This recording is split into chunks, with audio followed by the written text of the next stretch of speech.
If you enjoy watching Common Ground online, please consider making a tax-deductible contribution at lptv.org. Common Ground is funded by the Minnesota Arts and Cultural Heritage Fund and the citizens of Minnesota.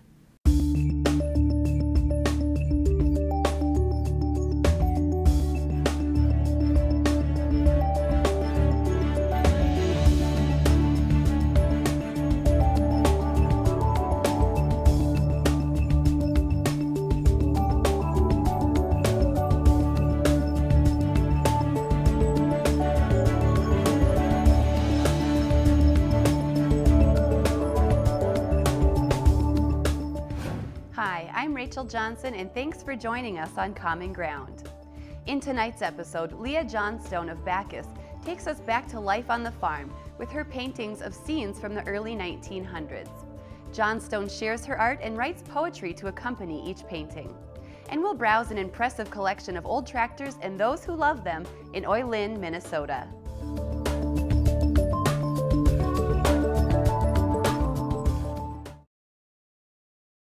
Autumn. Gather your brushes. Autumn is ready to paint. Now, begin your strokes. My name is Leah Johnstone. I started painting about 4 years ago because it had always been a passion of mine. Even though my life was spent in other areas, I was the Dean for Academic Affairs at Century College in White Bear Lake for 35 years. But once I retired, I knew that I wanted to do something that I thought about since I was a little kid. I retired about 8 years ago. But when I retired, I was a little afraid to begin painting. It was a dream that I had held for about 60 years. And I can tell you that story too. But I was a little afraid to begin because I thought if I started and it didn't work out as I had thought it would, then there would be a dream that had been for naught for all of this time. I also started writing poems about the same time, and that's because my 94-year-old mother said I should try it, not something that I'd ever thought about trying. And after I had painted a number of paintings and written a number of poems, I discovered that they seemed to go together. One seemed to complement the other. So now when I paint, I almost always write a poem that goes with it. Rocks along the river. Notice those rocks along the river, Dad said. See the big ones on the shore below. He pointed them out one by one on the banks of the Manitou. Each drop of water flows, said he, to its age-old destined goal. But the rocks appear to be random, said I, scattered to and fro. Quite so, he replied, but watch as they guide the water out to the lake below. We sat for a while, hand in hand, as the sun and the sky crept low on the banks of the ancient river at a place called Manitou. Now look at the rocks and the shoals, he added, in the shallow bed below. It's the rocks along the edge that calm the turbulent flow. These rocks along the river harbor the creatures so. Each rock has a purpose, said he, to shelter the life below. As evening settled in, we were lost in thoughts as the river journeyed below, but before we left, he spoke softly to me of the rocks along the river once more. These rocks are like a fortress. There's nowhere they'd rather go. These rocks will be here forever, he said. Just thought you ought to know. Although he passed away a number of years ago, I often return to the river, to this place called Manitou. Though years have passed, and I've reached my lake at last, his words within me flow. Oh, Dad, dear Dad, I sighed, you are my rocks along the river. Just thought you'd want to know. One day I was channel surfing, and I happened to come across a program called Paint This with Jerry Yarnell, and he was doing exactly what I needed to know at that point in time. He was using acrylic paints, which is what I use, on medium duck canvas, which is very common, and I was using that as well. But he was not only teaching in his program how to put composition into paintings, but also how to do some of the techniques that are very critical to have a painting that's at least sound, not only aesthetically, but sound in terms of its techniques. For example, in the corners of the painting, you can darken those, and that sort of blocks your eye. You can create almost like a target where there are circles that go around and you end up with a bullseye. If the bullseye is where you want to end up with your audience view, then you do the darker circles and then your eye will go directly to that spot. He actually showed me how to paint sunbeams through trees. He also showed me some techniques to paint diamonds on water. So I did paint that painting eventually. The poem I wrote that goes along with that is called Pearls for Your Soul. When angels searched for sapphires, God made blue rivers flow. When angels asked for emeralds, fiddleheads began to grow.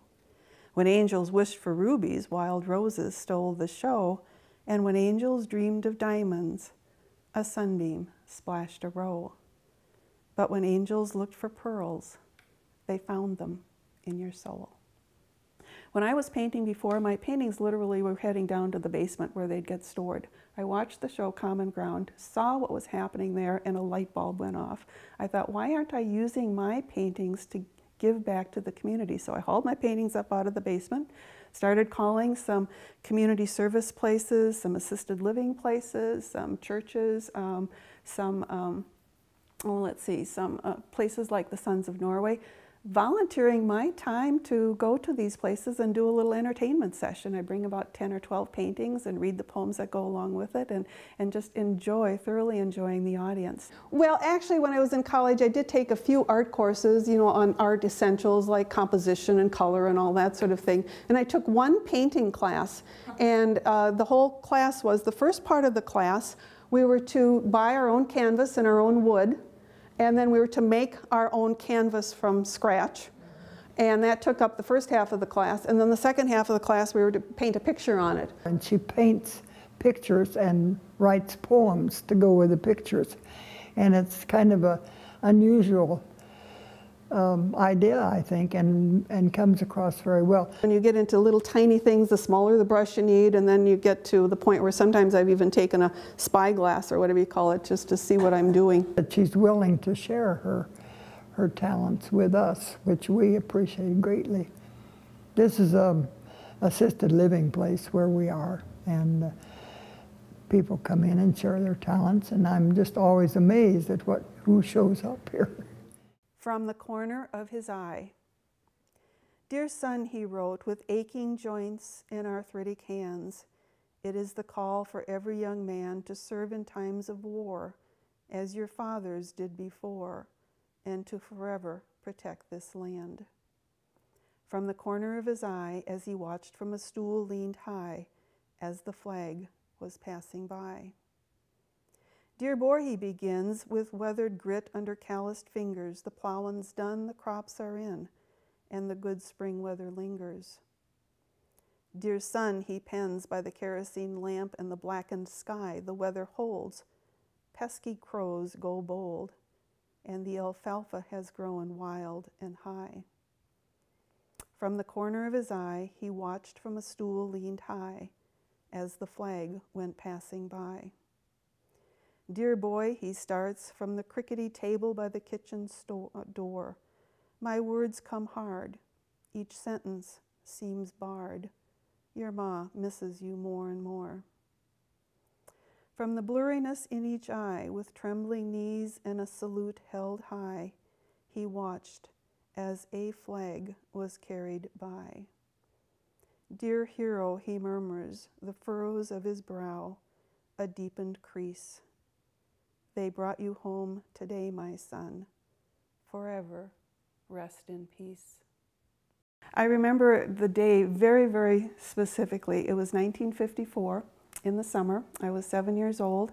Our family had been invited to go on a picnic out on along the Mississippi River, and so we did. It was late in the day, and that afternoon, as I was watching, just looking at the river, the sun came out. And it cast these incredible beams of light through the trees. lit them up just beautifully. And also created diamonds on the water. And I think as a little kid at that point I said, boy, when I grow up I want to be a painter. This is a painting that I'm just right in the middle of. And I know when many painters start, they like to start by doing the background area and particularly doing what's called putting together an undercoat. And oftentimes they use their fingers too, just like me that I'm doing right here. And putting in an undercoat, there's a very good reason for that, because I've noticed that when paint dries, especially acrylic paints, it tends to shrink a little bit. And when it shrinks, then of course the white canvas shows through. So if you have an undercoat while you're painting, that kind of helps eliminate that problem. If I'm using cool colors, I like to do an undercoat that more is in the grays. If I'm doing warm colors, I'll probably do an undercoat that is in taupes or warm browns or something like that. The other thing I'd like to point out as I'm starting to continue to work on this painting rather is that I've drawn in my sketch, and it's going to be a barn and then my grandfather with his milk pail walking up to the barn. But I like to, where there are defined edges, paint over the line that I've sketched in. I think I'm going to start in on my barn, and you'll notice here that I'm trying to create darker shades up toward the top and around the bottom. And I'm trying to keep the center lighter, this bullseye area right here, because I want to draw the eye right here and right here. The other thing that I'd like to do is it looks like the light source is coming from the left of the barn, and I'm going to try to move the light source to the back of the barn to create a different line of shadows. In the photo also, there's the family dog. His name was Butch, and he's standing right behind my grandfather's legs, but I'm not going to include him, at least not quite yet. When I get to the barn, I'm going to try and make the barn look as if the viewer would remember that the barn was red, although I'm not going to use all that much red actually in the paint. I'm just going to try to give a hint that the barn was a red barn, but try to make it look as rustic as I possibly can. One of the techniques that was shown to me with Jerry Unell on Paint This is that paints could be mixed a variety of different ways. You can mix them here on your palette and then work from that, or in some cases you do the mixing. You know, put one paint color on one side of your brush and one paint color on the other side of your brush. And let's see what we can do with trying to create a barn that's going to look quite rustic. Okay, now usually barn boards come down, so I'm going to just leave a little gap right here and just start. There's going to be a line right in there, so I'm going to just start working downward. And we're just going to keep doing this, altering the colors a little bit just to give it some interest, some character. Okay, now we can kind of stand back and take a look at that effect. I think I'm going to put a few more lines through here. So I've learned over the few short years, the 4 years that I've been painting, is to try to get a gist of what it's all about. Try to give the viewer sort of the impression that this is how it was, this is how it should be, and let the viewer fill in with their own interpretation of what it is and what it should look like. Okay, now I think we can start doing the rest of the barn up here. I'm going to start by making this quite dark up here because I think this is going to be in shadow for the most part. From time to time as I'm painting, because I'm working at this angle, sometimes I'll set the painting up at a distance and take a better look at it. And it's surprising what a whole new perspective you get when you look at that. So it's very important, I think, since I don't use an easel for painting, to do that process and to do it quite frequently. And for painting windows, a chisel brush is almost paramount because you need to get some pretty nice fine lines.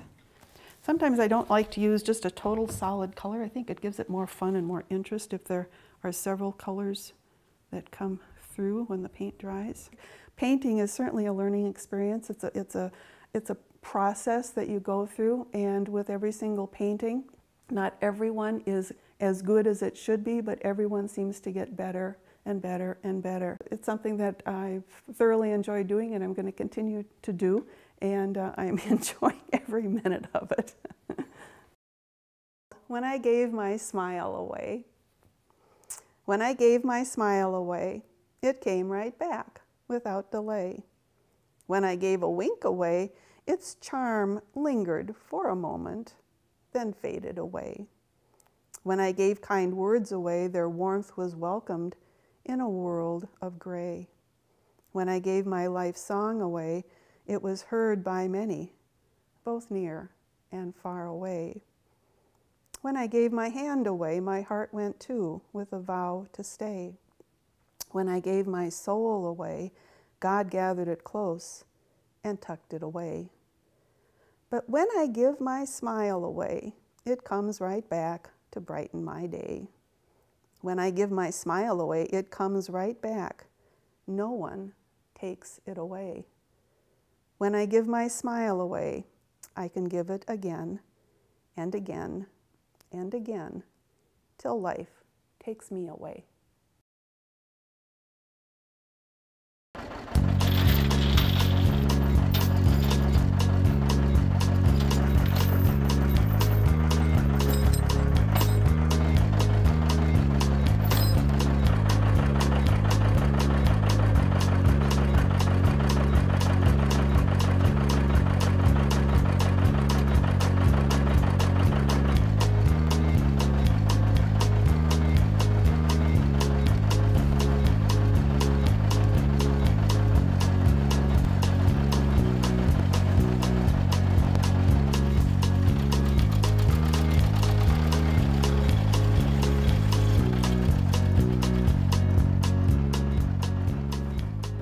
My name is Neil Brownell. I live right here in Oylen. I saw lumber for a living, and I just like old tractors. Somebody called me in February and said they were thinking of a tractor tour, and we had one here about 5 years ago. And I suggested this place because of the facilities and the back roads, and so here we are. My name is Bob Rogenkamp, and I'm the president of the John Deere Two-Cylinder Club in Wadena, Minnesota. And we got together here today because we were invited by just some fans of antique tractors that have had one of these tractor rides in the past, and they wanted to have more people show up. So they got a hold of our club back in February and asked if we'd be interested. The purpose of this event is more or less just the camaraderie and bragging rights for different colored tractors, and just the social part of it, and trade history and trade stories and those kinds of things.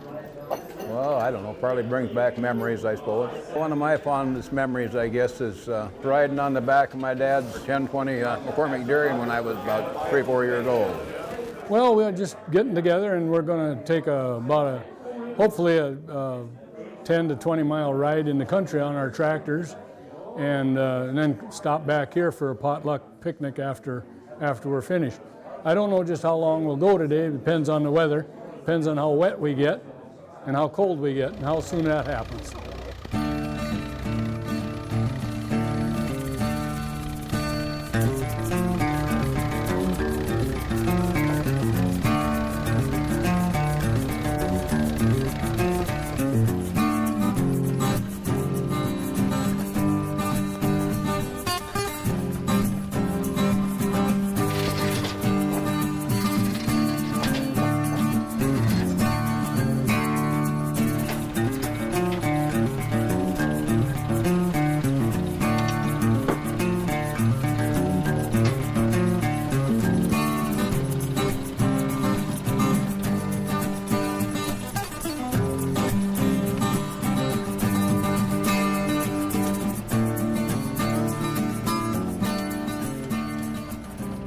I think as the world moves along and as agriculture moves along, what do the younger people see out there now? They don't get a taste of what farming was like 30, 40, 50, 60, 70 years ago.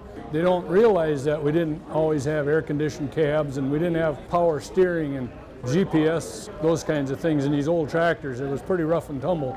And sometimes I think that some of the old farmers years ago, they had a lot of aches and pains, and sometimes they weren't they weren't the happiest people on earth, but after you ride for 8 or 10 hours a day on a seat which isn't governed by air or anything else, and out in the hot and the dust and everything, that's probably why they had a little attitude problem when they came in for supper at night.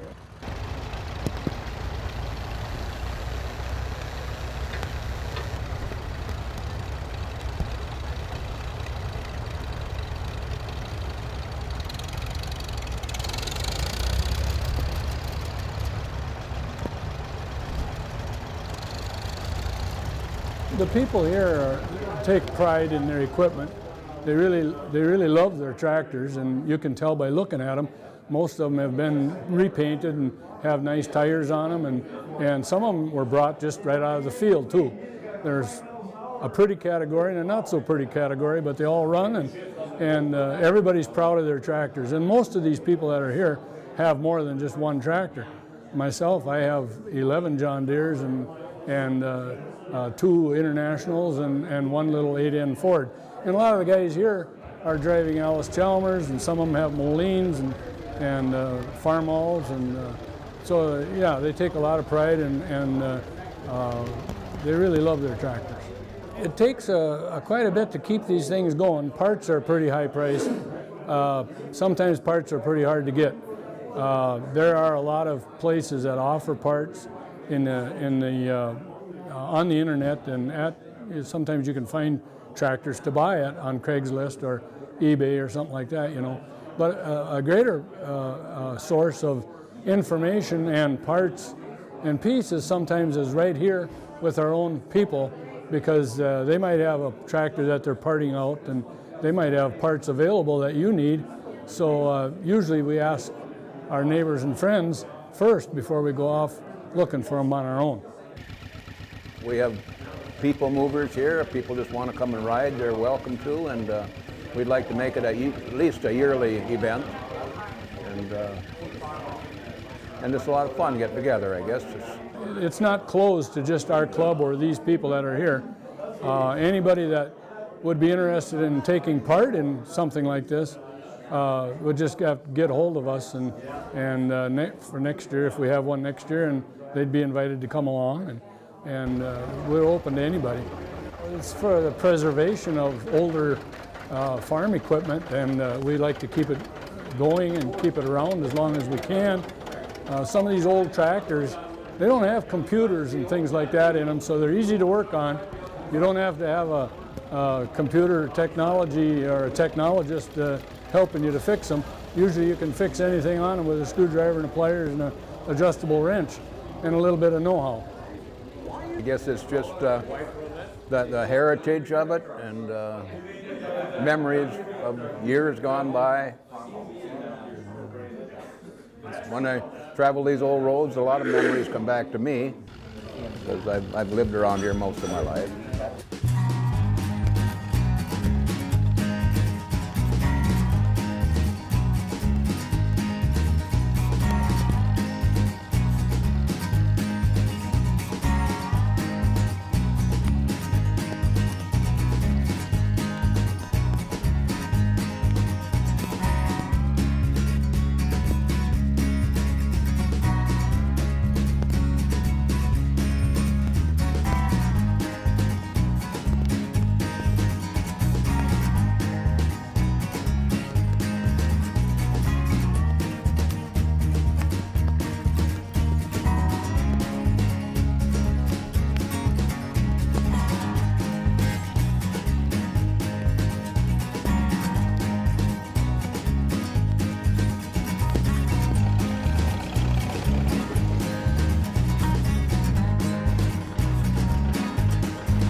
we need more younger people getting involved in this hobby, you might want to call it, because some of us are getting a little older and we need younger people to start carrying on the tradition of preserving our Minnesota heritage.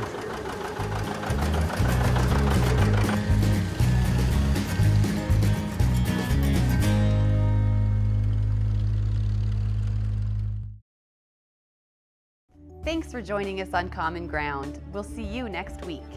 If you have a segment idea for Common Ground pertaining to North Central Minnesota, contact us at legacy@lptv.org or call us at 218-333-3022.